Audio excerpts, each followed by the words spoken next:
कराची में अवामी national party ने जलसे का एहतमाम किया। अवामी नेशनल पार्टी सिंध के जनरल सेक्रेटरी ने जलसा आम से खिताब किया। अपने कौम को सबसे ज्यादा नुकसान दिया, यहाँ कनकट्टे पैदा किए, यहाँ मुख्तलिफ लोगों के नाम जिसे पैदा किए उस मुहज़्ज़ब कौम पे। लेकिन अल्लाह ताला का फजल है कि आज इस मुल्क की रियासती इदारे, इस मुल्क की मीडिया और वो मुहज़्ज़ब कौम भी समझ चुकी है कि वो दहशतगर्द था, लेकिन किसी की ताकत नहीं थी। ये एहसास मेरी और मेरी पार्टी को जाता है कि मैंने दहशतगर्द उसको कहा था।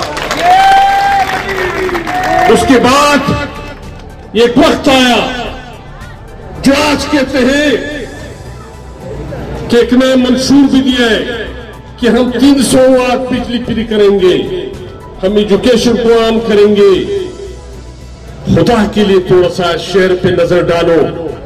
15 साल की पाकिस्तान पीपल्स पार्टी की हुक्मरानी इस शहर को क्या दिया सिवाय करप्शन के? इस शहर को कंडरात में तब्दील किया है। क्या किया है? आज वो दावा करते हैं कि हम आएंगे, इस शहर का नक्शा बदल देंगे, इस शहर को पेरिस बना देंगे। आपने शहर को 15 साल में